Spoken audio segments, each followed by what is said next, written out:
As the Washington Redskins get ready for a new season, finding their starting quarterback sits atop their off-season priorities. In February, reports came out saying that the team expected Alex Smith to miss the entire 2019 season, forcing them to look for another signal caller. This Thursday, the Redskins traded with the Denver Broncos for 31-year-old QB Case Keenum, who started for the Broncos throughout the 2018 season. Keenum's performance in Orange was rather disappointing, leading its former team to acquire Joe Flacco and likely target a rookie quarterback in the NFL draft to replace him. Keenum is the latest QB to join the NFC East, and he'll do so without a guaranteed starting job. According to Ian Rapoport, he'll have to battle Colt McCoy for the top spot in the depth chart. The Broncos get skinned 6th, Washington get a 7th. This seems like a fair trade for both teams. Broncos managed to dump Keenum's salary and the Redskins get a potential starter for their most pressing need. Should Cowboys fans be concerned about his arrival? While he does provide the Redskins with an experienced quarterback for what could have been a concerning QB room, Case Keenum didn't have a great year in Denver, throwing for 18 touchdowns and 15 interceptions. His inconsistency cost the Broncos wins more than a few times last season. I wouldn't be concerned about him turning the Redskins into a legitimate threat in the division. However, may not be done making moves at quarterback. Many have linked them to the Josh Rosen rumors. If the Arizona Cardinals are indeed considering trading Rosen to another team, the Redskins could be an option. After all, they need an answer for the long-term future. It's tough to imagine the Cardinals moving on from the guy they just traded up to draft less than a year ago, but rumors are pretty strong to not pay attention. Throughout the week in Indianapolis, I didn't run into one agent, scout, coach or general manager who thought anyone but Kyler Murray would be the top overall pick. Matt Miller, Bleacher Report's NFL draft writer. Even if it's not the Josh Rosen route, the Redskins could still look for a QB1 elsewhere.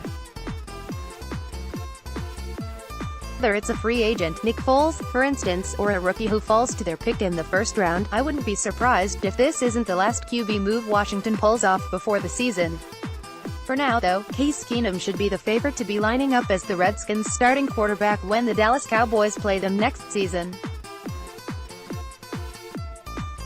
Unos dias de que la agencia libre comienza en la NFL, es difícil imaginar los planes de los Dallas Cowboys. Por meses hemos hablado sobre la posición de safety y la posibilidad de traer a uno de los agentes libres más codiciados en la liga, Earl Thomas. Claramente, es una posición de necesidad para los Cowboys, pero aún está por verse cómo abordar en la situación.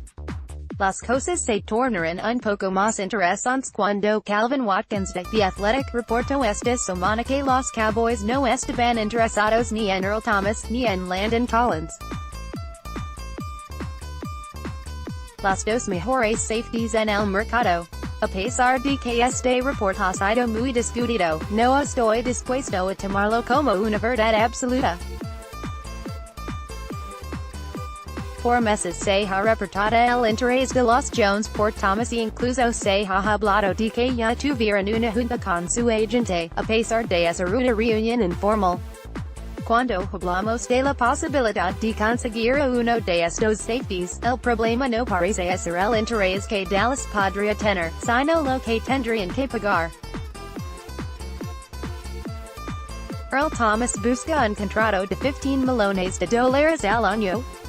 Si los Cowboys se enredan en una guerra de ofertas con un equipo como los San Francisco 49ers, quienes tienen más de $68 millones disponibles en su tope salarial. Free agent es Earl Thomas, Troy Waitman, USA Today Sports, con tantas extensiones pendientes dentro de casa, como la de Dak Prescott, y la de DeMarcus Lawrence, de quien hablaremos más a continuación. Me inclino a pensar que los Cowboys tendrán que esperar hasta la segunda oleada de agentes libres para conseguir su safety. Hay muy buenos jugadores, dignos de ser titulares, en el mercado. Jugadoras que a pesar de no estar el nivel de Thomas o de Collins, podrían impactar la defensiva del equipo en una manera muy considerable y por un precio mucho más razonable. Boston, Adrian Amos, LaMarcus Joyner son solo ejemplos. Tengo que ser honesto y admitir que ver Earl Thomas vistiendo azul y blanco con una estrella en el casco sería genial. Sin embargo, no me sorprendo si la administración acierta persiguiendo a un agente libre titular más económico. La etiqueta de DeMarcus Lawrence sin duda fue una pequeña decepción recibir la noticia de que DeMarcus Lawrence había recibido la etiqueta franquicia por parte de los Dallas Cowboys. A pesar de esto, era de esperarse. Lo bueno es que ambas partes tienen hasta el 15 de julio para llegar a una extensión a largo plazo. Los Jones han sido muy claros estableciendo que quieren quedarse con Lawrence y me atrevo a decir que lo logran antes de la fecha límite. No debe de ser nada fácil negociar un contrato de más de $100 millones. Es importante recalcar que en estos contratos, el promedio anual o el total de un contrato es en muchas ocasiones lo de menos. Negociaciones como estas se pueden detener por temas de dinero garantizado, bonos, etc. En este momento Lawrence contará en el top salarial como un golpe de $20.5 millones. Siendo la etiqueta no exclusiva la que recibió, algún equipo podría negociar con Lawrence un contrato. En caso de que un equipo le haga una oferta, los Cowboys tendrían la oportunidad de igualarla.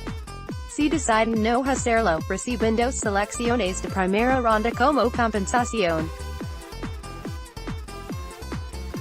Suena como un motivo para asustarnos, pero realmente no lo es. Históricamente, lo normal es que un jugador etiquetado se quede en su equipo. Esta historia no terminará pronto. Lawrence amenazó desde la temporada pasada, cuando recibió su primera etiqueta franquicia, que no jugaría un segundo año seguido bajo la misma circunstancia. Mientras no haya una extensión, DeMarcus faltará a entrenamientos, no tendrá cirugía en el hombro y presenciaremos un drama en Dallas. Lawrence ha sido uno de los mejores defensivos en la liga desde el 2017 y realmente merece un contrato enorme. Es imposible saber cuál de las partes está ofreciendo menos de lo que debería o pidiendo más de lo que debería. Esperemos que lleguen a un acuerdo lo más antes posible para retener a un jugador de primer nivel en el equipo. Last week, Stephen Jones addressed the media for the first time this offseason. He talked about the then upcoming NFL Combine, the NFL Draft, free agency, and the current coaching staff. He talked about where he thinks the Cowboys need to do to improve in certain areas this spring, and where they believe their assets will be best allocated. The entire press conference can really be summed up by one phrase, however. One which he used time and time again during that 20-minute media availability. Take the next step for a Dallas Cowboys franchise which has not reached an NFC title game in over 20 years. The next step has been elusive. Finishing out 3 of their last 5 seasons with divisional round losses, and the other 2 without even reaching the postseason, taking the next step has been more of a pipe dream than a reality for the Cowboys as of late. In 2018, even as they battled down the stretch to win the division and then a home playoff game, it never really felt like they were close. Did it? Maybe there's some hindsight in that observation, as we now know that C.J. Anderson would embarrass the Cowboys front 7 for 4 quarters, and the Cowboys would find themselves eliminated on the road at Los Angeles on that Saturday night. But, regardless, it felt like a long shot the Cowboys could go into either Los Angeles or New Orleans and win in January. Let's forget feelings, though, and focus on facts. As the Cowboys enter free agency in the coming weeks, and have 6 lottery tickets in the upcoming NFL Draft, every move is supposedly focused on one goal: taking the next step. In other words, the end goal is getting to and winning an NFC title game and finding themselves back in the Super Bowl for the first time since the 1995 season. By all reports, the first order of business is to take care of their own. They've already brought back longtime tight end Jason Witten, and now plan to pay Dak Prescott, Ezekiel Elliott, and DeMarcus Lawrence. Amari Cooper and Byron Jones are also on that list, but by the sound of things, Lawrence, Prescott, Elliott are the three main priorities. Dallas Cowboys running back Ezekiel Elliott takes a handoff from quarterback Dak Prescott in the first quarter against the Philadelphia Eagles. Elliott ran for 151 yards, scored 2 touchdowns, and led his team to a 27-20 victory over the Eagles. Paying a running back elite offensive playmaker money is a dangerous game to play, as is paying a quarterback due to their ever-increasing market value. But the Cowboys really have no other choice. These are their guys. They're the leaders, and will be sticking around the Cowboys for the foreseeable future. But if the Cowboys are going to, for the most part, run it back and keep the status quo on their roster, how close are they really to that next step? As good as their defense was in 2018, and as young as they still are, defensive performance is incredibly volatile. As we all saw with Jacksonville last season, team defense varies greatly from year to year and isn't something you can normally bank on going into this season. Most consistent winners in the league can throw the football to win games. Can the Cowboys as currently constructed rely on their passing game at that rate? It's a fair question to ask, but as an optimist, there are certainly factors which point towards the answer, trending towards yes. But now, with the drama surrounding DeMarcus Lawrence and the franchise tag, there's even more reason to question what the front office plans on doing this offseason. Dallas wants to bargain shop. They want to improve their roster, but to only do it on their terms. With the new age star in the NFL taking the lead from the NBA and realizing the power they have in these negotiations, this plan likely won't work the same as it has in the past. The Cowboys need to be smart this offseason. Pay Lawrence what he deserves. Don't penny push when it comes to the leaders and best players on your football team. Other free agents will notice, and they will exercise their power accordingly. And if Dallas is serious about wanting to take that next step, getting Lawrence signed should be of the utmost importance. The Dallas Cowboys have a big need at the safety position, and the NFL just happens to have plenty of top free agents available. When free agency begins next week, Dallas will be among the top teams, being linked to the likes of Earl Thomas, Landon Collins, Eric Weddle and Tyrann Mathieu among others. However, a report from The Athletic's Calvin Watkins begs to differ.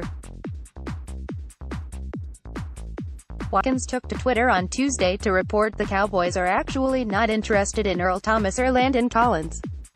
He also mentioned they're not looking at recently released Eric Weddle. Let's clear this up now. A source tells it, The Athletic DFW Cowboys have no interest in Earl Thomas or Landon Collins. The financial price is too steep. This isn't new news. Now Cowboys also have no interest in Eric Weddle either. Price is everything. With Thomas seeking more than $15 million per year, it's only logical to think the Cowboys will have a tough time getting any of these top safeties to wear the star in 2019 and beyond. However, I simply do not buy a report saying the Cowboys aren't interested in these guys. The Cowboys have been trying to get Earl Thomas on their team since last year, when they tried to trade for him with the Seattle Seahawks. For months, we've been hearing about the mutual interest that exists between both parties. The team met with Thomas's agent last week during the NFL Scouting Combine. Even if it was nothing but an informal meeting, they met. As John Williams put it on Twitter, this is misinformation season.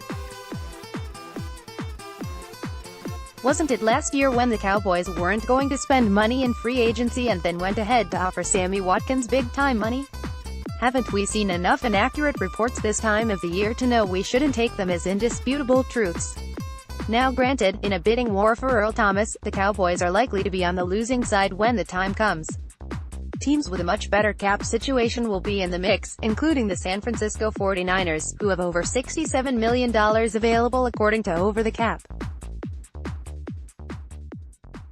If push comes to shove, Dallas won't be in a comfortable position to offer more than other teams. Not with such a long in-house to-do list of players waiting for big-time extensions. But not being interested is another thing. Cowboys have a big need at safety and they'll surely look at all their options, including the top free agents in the market. With such a free agent class, waiting until the NFL draft to find a safety would be a huge mistake for Dallas. Without a first-round pick, they'll have fewer chances of properly addressing other positions of need, and frankly, there are very good safeties even after the Tier 1 guys like Thomas and Collins.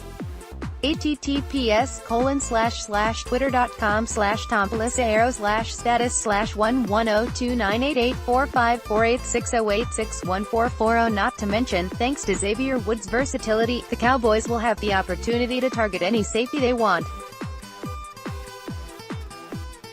Woods can play in both safety positions without a problem. With free agency ready to begin next week, I won't be surprised if the safety market takes a while to take off. With so many quality players available, they might wait on each other to set the value for what has been a slow market over the last few years. What I don't expect to see is the Cowboys being uninterested on a player they've been targeting since last season and on other top safeties who would help the defense a ton. The cap space is an issue, but the front office will have ways to work it if they really want to make a run for any of these free agents.